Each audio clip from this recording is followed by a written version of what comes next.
Calling our regular board meeting to order. Please rise for the pledge. I pledge allegiance to the flag of the United States of America and to the republic for which it stands, one nation, under God, indivisible, with liberty and justice for all. Item 3.1, call to the public. Do we have anything? We do not. All right. So moving along, item 4.1, convene public hearing. I do need a motion to convene the public hearing. Be it resolved, the governing board convene a public hearing as recommended. Second, DeCoste, yes. Hill, yes. Terry, yes. Acton, yes. All right. 4.2, the fiscal year 22-23 expenditure budget. Mr. Huffman. Thank you, Mr. President, members of the board, Superintendent Eastless, and members of the community. We're pleased to present to you this evening the 22-23 budget for adoption. These are the final steps of the process mandated by statute. Since Mrs. Letary presented a proposed budget to you last month, there have been significant changes. The legislature completed the state budget process, and as a result, the budget information that Quay will present to you this evening is based on actual approved formulas rather than estimates. The budget that's being presented to you this evening is fiscally responsible and conservative in regards to spending. It is meant to address critical needs, not wants. During this past year, which was extremely challenging in many ways, we were proud to be able to maintain a safe carry forward of over $4.6 million. The budget presented to you this evening continues to be conservative and also includes a significant projected carry forward, which is crucial as the cost of all goods and services, including repairs, gas, food, and building materials, continues to be affected by inflationary factors and unknowns. In fact, although we are very grateful for the additional funds provided by the state, which add over 7% to our maintenance and operations budget, that amount still lags far behind the 12% inflation locally that is being reported as recently as today. So it is crucial to be conservative with the use of these funds at this point. Last month, Mrs. Gross and Mr. Eastless presented an extremely exciting 10-year Decade of Dreams strategic plan to the board and the community. Quay and I look forward to supporting that plan, but have stressed with Mark how important it is to be conservative right now at the start of the plan and not move too fast until further financial information is known and in place. Another unknown at this point is student enrollment.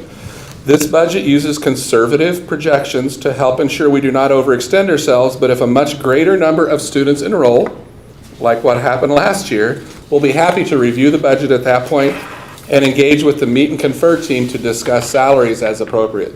With that, I'd like to thank Quay and her finance department team for their work to quickly and accurately put this budget together.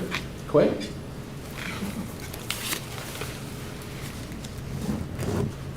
Good evening, President Terry, members of the board, Superintendent Eastless, and members of our community.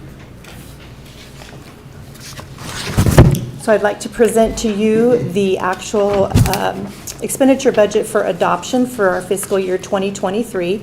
And as stated by Mr. Huffman, this is on the actual numbers, and since legislation had brought us the information to us so late this year, they did actually allow us to increase the adopted budget from the proposed.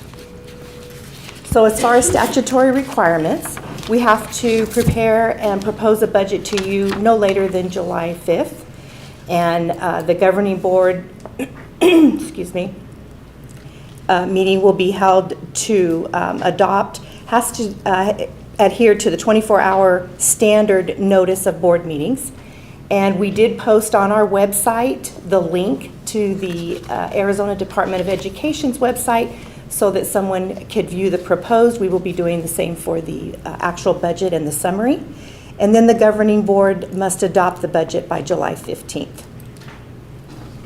Again, the publishing requirements for the proposed, we did do a link on our website to the Department of Ed. We did do that within a 12-day period of our meeting today.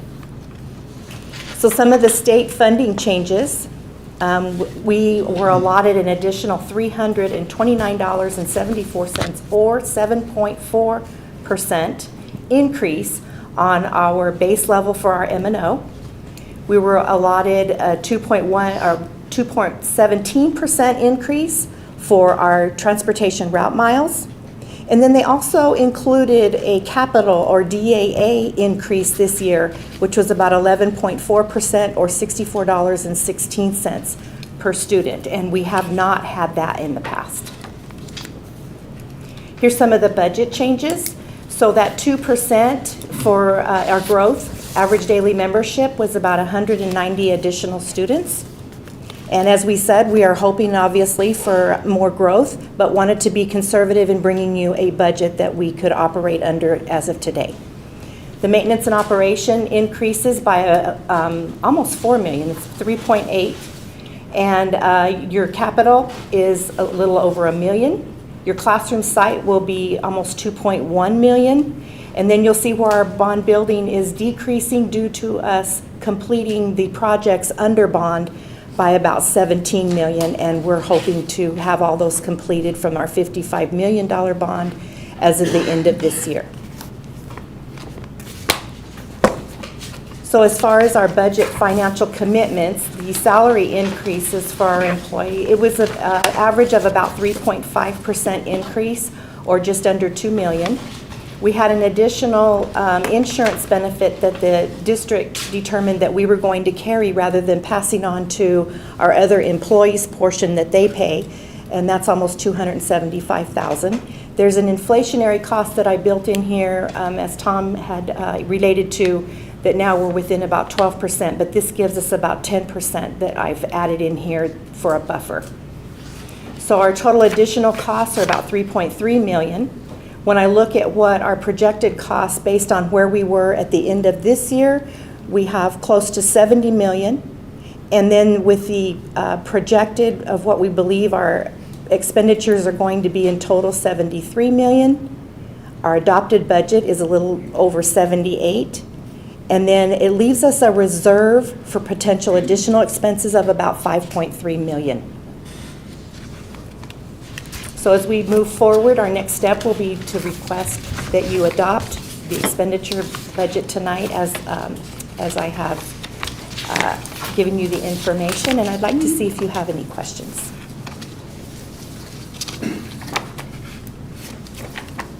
I don't have any questions. I appreciate the quick turnaround on the information and then getting back to us. So Oh, thank you. Can, My pleasure. the exact total difference between the original budget from pretty much last month, or The proposed. as to this one, Yes. was approximately how much? What our increase was? Yes. It's probably, It was about It's probably about 5.4% on the M&O. Last month on our proposed budget, we proposed the 2% inflationary growth. That went away and was replaced with this 7.4% increase, so it's about 5% higher. Okay. 5.4%. The DAA increase, since we don't have a DAA override, does that affect us, or is that fund just? no, we still get that. That's It's funding not that we tied still to any get. sort No, of it is override, not. it's just strictly the DAA? Yes, Okay, got they it. increase, the legislation asked, or passed that we would get that, Okay. receive that increase, and it's probably due to some of the All right. inflation. And classroom site fund increase, I'm sure we'll run up against the AEL again in the winter, and I'm sure that will be fun. I did just get some did you- information before I came in Did you? here, and they Okay. are talking about looking at that again in August, after the preliminary. They're going to look at that again. They're hoping that they're going to have that resolved. Okay. they're So we, of working course, on it. until it's Okay. done, but we Yeah. did just get some notification on that before I came in here. Okay. Yeah, I just know that was something we were facing at the beginning of this calendar year that I know we could face next calendar year as well. Yes. Okay. I have nothing off the top of my head. I think that's it then. Thank you. Thank you. Thank you. Thank you, Clyde. Item 4.3, instructional time model. Is that Mr. Nellen? Yes, good evening, President Terry, members of the governing board, Superintendent Eastless, and the Agua Fria community. This is the second reading of the ITM model. As a reminder, the ITM, Instructional Time Model, has two components to it. The first component is the work from home, learn days. Based on the feedback that we got from the board from the last meeting, we went from 5 recommended days to 2 recommended days. Those 2 days are December 23rd, which is leading up into that Christmas holiday and that winter break, and February 17th, which is next to President's Day, that President's Day weekend, which also shares a day where students aren't on campus in Litchfield School District as well as one of our partner districts. So I'd entertain any questions. And then the second component, I apologize, the second component of this plan includes that transition from that Agua Fria online learning model to a distance learning model, which is actually going to save the district dollars and allow us to determine how we calculate ADM for students in a distance learning or online environment. I will entertain any questions at this time.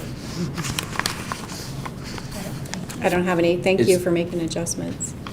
Yeah, appreciate the adjustments. Is there a financial impact when it comes to the learn from home days as opposed to, if we were in school? No, because we take attendance on those days, so we'll get full ADM for those days. Okay.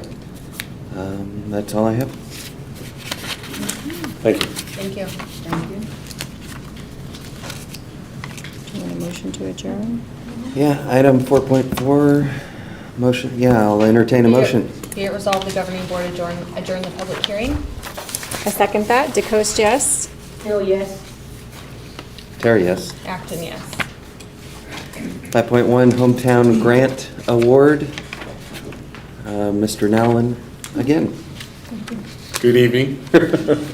I would actually like to introduce our CTE director, Ms. Ann Weisner, and she is going to talk about this really, really awesome opportunity we have for our students in our district. Thank you.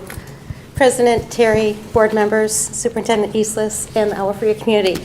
I can finally say this. We have been awarded a Lowe's 100 Hometown $250,000 grant, which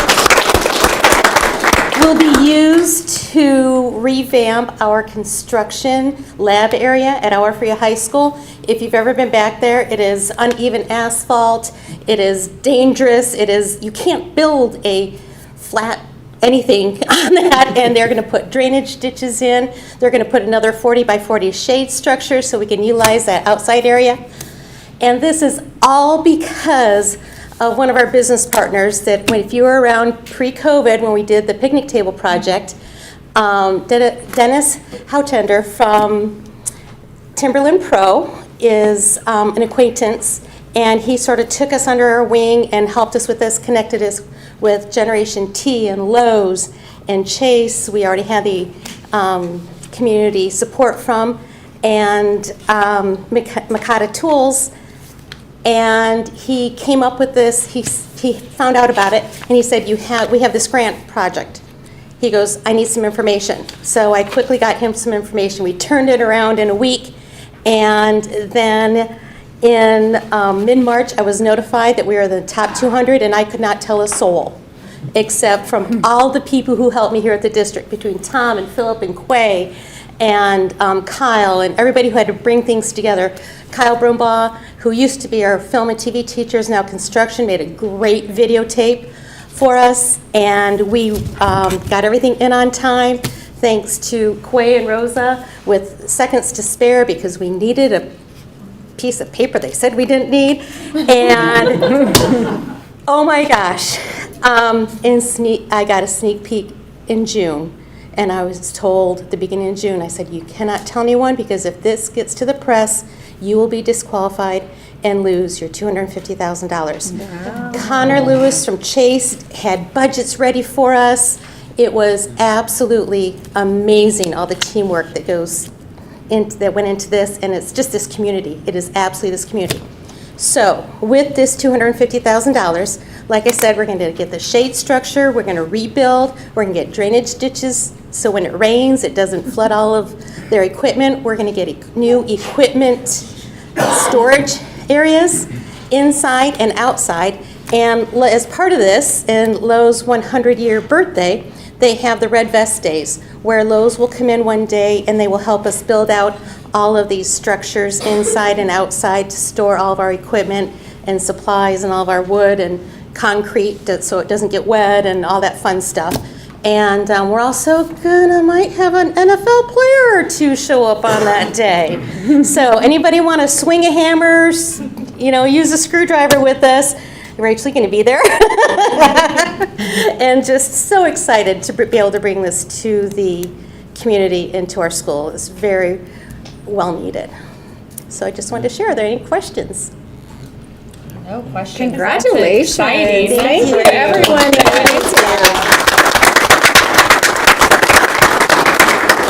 Thank you for all of your hard work. Thank you, Ann. Thank you. Item 6.1, board policy revisions. Do we have any presentation on this? Mr. Nallen, I'd like to welcome you. Thank you. I'd like to welcome you here, Mr. Terry, President Terry. Once again, as it is our common practice, we are presenting to you the following recommended policy updates from the SBA. This is based on legislative changes that happen that impact public schools. This is a first reading. That the next board meeting, we will bring these back for you to actually take action on. Is there any questions that you have at this time? Just clarifying it's just a first reading, Just so a there's first no reading. action on this. We have, a whole nother month to go through. this. Absolutely. It will be Yeah. the same exact policy, so they're Okay. attached. You have an opportunity to look through them. And obviously, as always, you can ask us any questions afterwards if you have some questions as well between now and the next board meeting, and we'll be more than happy to answer those. Okay, I'm sure I will have some then. I was looking through them, but. Can I ask a question on that, on the tuition one? In what type of situation do we charge tuition to a non-resident student? If we were to bring in an international student, typically that would happen. But we usually use we have approved foreign exchange programs that we use, and that's the only time that we really have international students. So on the off chance that an international student is here not as a part of one of those exchange, we could charge tuition if the board deemed it appropriate. Okay, thank you. Barring anything else, thank you. 6.2, board policy revision, first reading. Ms. Jones. Good evening, President Terry, members of the board, Superintendent Islas, and members of our community. This is also a first reading for our GCO, which involves our evaluation instrument. There's been some updates that needed to be done within the language because of a change in the state statute regarding the student growth quantitative data. They've switched that from a required 33% to a 50% to a 20% to a 33% part of the evaluation process. So we needed to update the language due to that statute being changed. In addition, as I was reading through, there was an additional alignment that needed to happen. We have been using in our policy the word developing.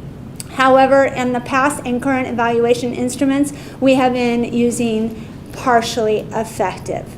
So since I was in there updating on the other statute, I figured we might as well, and we should take care of that so it's all aligned. And so this is what, as Mr. Nallen has said, first reading, nothing to be approved today, but something that obviously we need to make those changes to.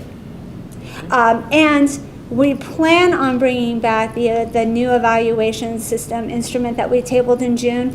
Our hope is to bring that back in August after we're able to finalize and make sure that all the questions and concerns regarding that have been clarified and answered. Okay. Thank you, Ms. Jones. Thank you.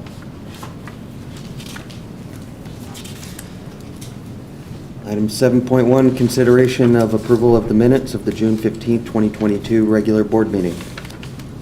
I move that we approve the minutes of the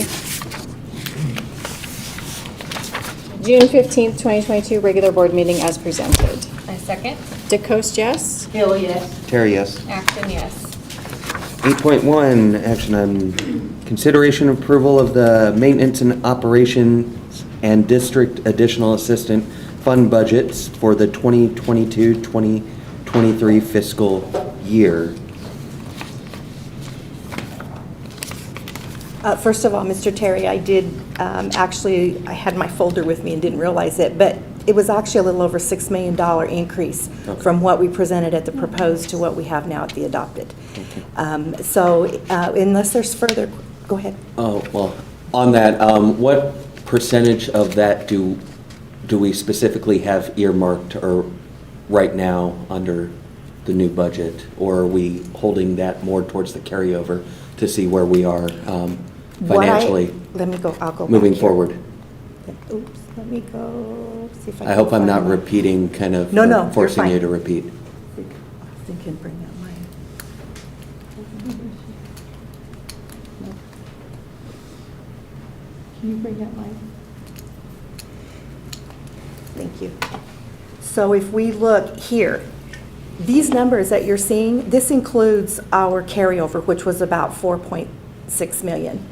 And so this includes that. So after we've looked at everything that we should put aside and what we should be, like our salaries, things that are going to be taken additionally from where we were at the end of this year, moving forward, then the inflationary costs, and looking then at that in relation to what we have now in an M&O budget there, that the new numbers are giving us, which is that 78 million, we are going to end up with a 5.3 increase after that. We were actually in the negative before with where we were. We had a negative like 1.8 mil. Okay.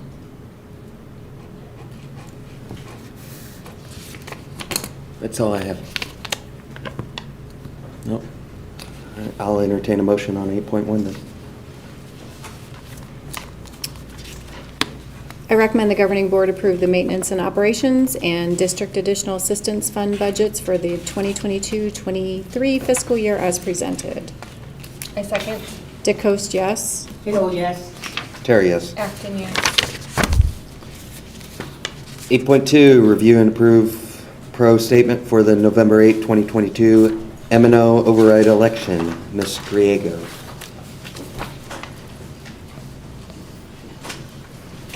Good evening, Governing Board President, Mr. Terry, Governing Board members, Superintendent Islas, and our Agua Fria community. Last month, you approved initiating a ballot item for a maintenance and operations override. As required by law, we do need to have a pro statement from our Governing Board in support of that motion last month. So I've worked with Superintendent Islas and Mr. Huffman, as well as a political consultant, to write a 200-word statement in support of the maintenance and operations override.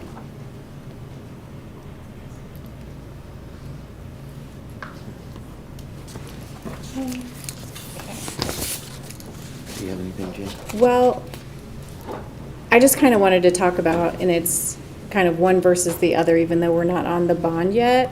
I don't know if it's a good thing to have too much overlap in this is going, like, we mentioned safety and security for the override, we mentioned safety and security for the bond. So would a taxpayer not really see the difference in what those two mean and say, well, if I say yes for the override, then they're gonna get that anyways? I'm not sure.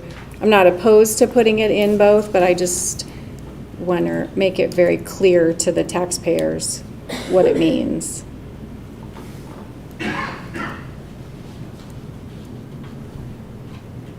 Mr. Coast, we certainly can make an adjustment. The difference between what would come out of the bond and what would come out of the override would be the override would provide personnel and the bond would provide systems and equipment. If that needs to be clarified a little bit more, we can certainly do that. I think by just possibly moving the student safety as our top priority, maybe to the end of that statement, because you're talking about infrastructure on the campus, like safety systems. But when you look at both of them side by side, you see safety, student safety almost first on both, where if you just can maybe focus it on school safety systems, so it all looks more like building and structure. Mm-hmm. Does that make sense? It makes sense. I mean, I think we understand the difference between the two, but just making sure that, Certainly the language and the vocabulary that you see there was vetted through consultants. Right. Mhm. Have people, so, started from probably about 500 words to getting it down to the 200.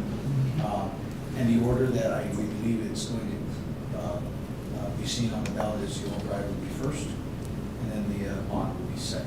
So,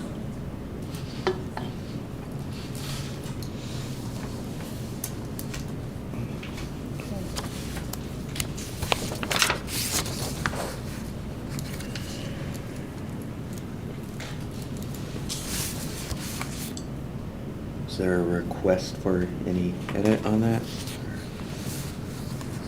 Because ultimately that's... I think I don't want to get in the weeds and wordsmith it, so I'm gonna say no, I do not have any more comments.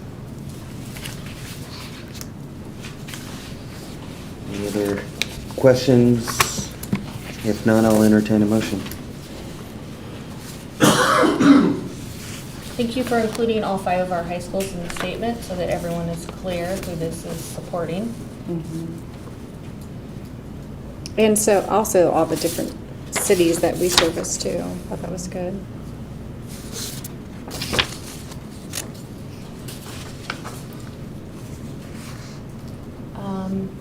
If you guys have any questions, I will make a motion.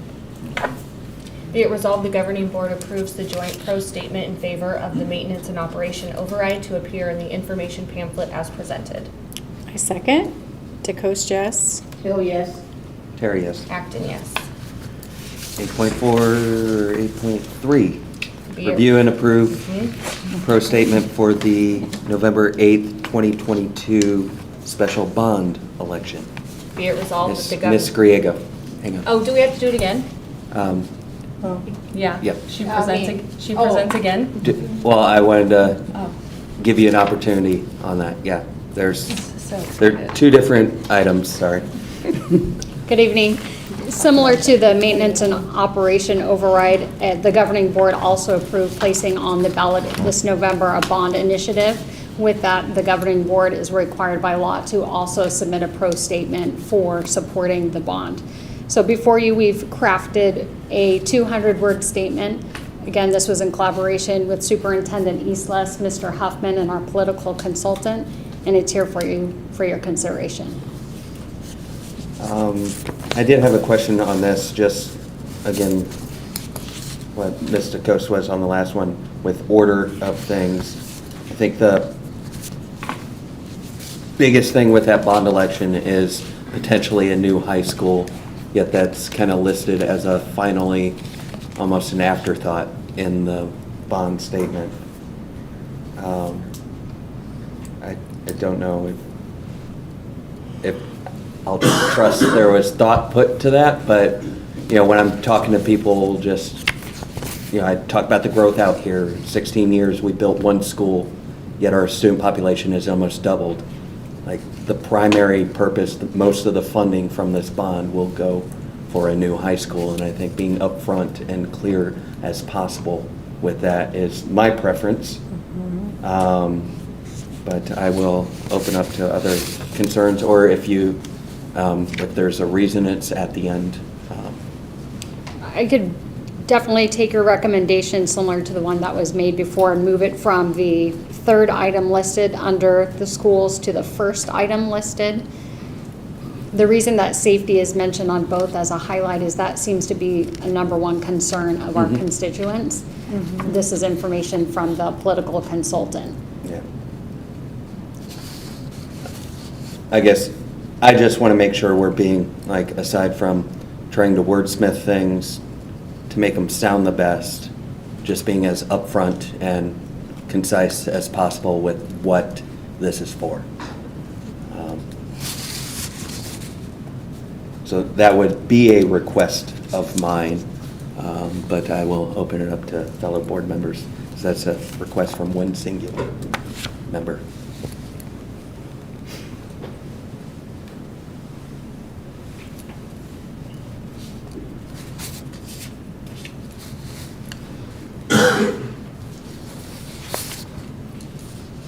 So what exactly are you asking? If we all The- agree that we should move that up towards The the paragraph top, that the says, finally. that starts with finally, I don't like having it start off with finally. I don't want that- either. I was I gonna want say that in the front, moved up, because that is the primary purpose of the bond. And I can support what Mr. Terry is saying. Okay. I just, with public, I know we're wordsmithing things, but I also want to be as clear and blunt as we possibly can. I think there's benefit in that as well. Sure.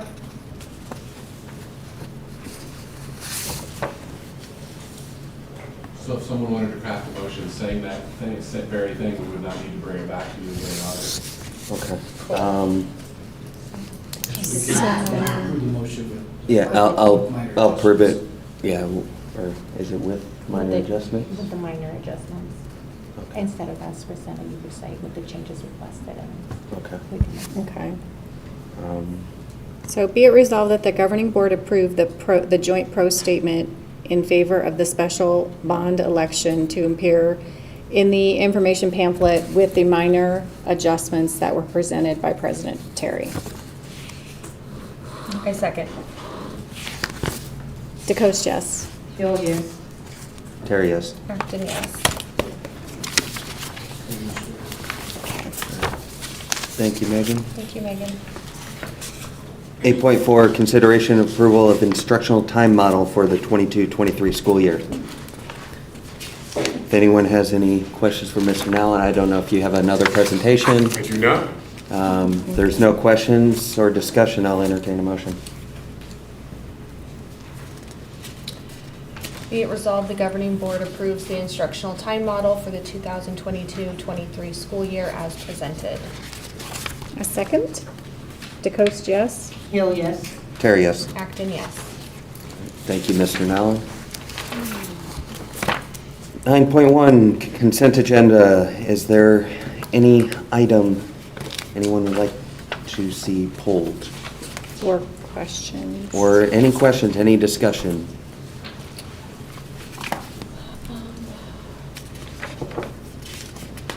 Mm-mm. A lot of this is stuff we just do every year. Yep. Renewals. Yeah. I'm good. Okay. Barring no questions or discussion, I'll entertain a motion on 9.1. Be it resolved, the governing board approve the items on the consent agenda as presented. I second. DeCoste, yes. Hill, yes. Terry, yes. Acton, yes.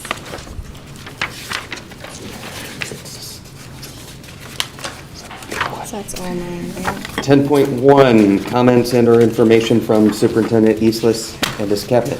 Mr. Eastless. Thank you, President Terry. I would like to ask Mr. Huffman to please come to the podium. He has an introduction to make. Yes, thank you, Mr. Eastless, Mr. Terry. Recently, you approved Peggy Overton to be our Director of Transportation. This is officially Peggy's first day working in the district, so we wanted to get her out here to meet with you. Peggy comes to us after 29 years in the Los Angeles Unified School District, where she started as a bus driver and got more and more responsibility as the years went on. And 3 years ago, she came to Arizona and has been the Director of Transportation for the Queen Creek School District. Just so happens, Peggy lives in Buckeye, though. So whenever our opening came up, we were very fortunate to get her. Having said that, Peggy had a lot of competition for this position. It was a really strong candidate pool. And her experiences, she did so many different things in California, then just added this Arizona experience onto it. That, along with what we see as her ability for planning and getting things done, we just are convinced that she was the perfect candidate for us, and we look forward to working with her for quite some time. Great. Welcome, Peggy.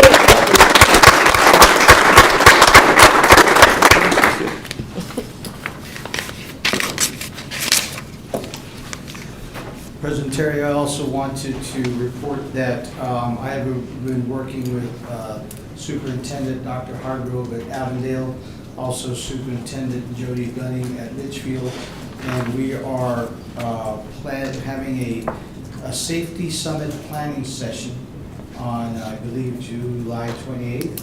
And that is going to lead to a Tri-District and Southwest Valley Safety Summit in the late fall semester this year. We're really proud of getting together with our feeder school districts and the police departments and agencies that help keep our police and fire, anyone that helps keep our kids safe. And we are going to have, again, that planning session for a robust type of conference or safety summit in the late fall, as I said. So we are certainly keeping safety as a top priority, and we appreciate the work from Litchfield and Avondale to work with us on that project. And I think the next time we meet, we would already have gone through the first day of school. Our freshmen come to school on August 7th, and everyone else comes on August 8th. So we finally can get to work and do the things that we do best and work with our beautiful kids. So we're all looking forward to that. Thank you. Thank you. 10.2, Governing Board Members, Summary of Current Events and/or Direction Given to the Superintendent. You want to start? I don't have anything. I don't either. It's summer. It is summer. I have nothing new to report. I just have one question on, at the last meeting, we had requested follow-up on the homeschool policy. And that might have been in some of our policy changes, so I just wanted to remind whoever's doing that. I don't really have anything either. It's summer, it's, I guess, almost over.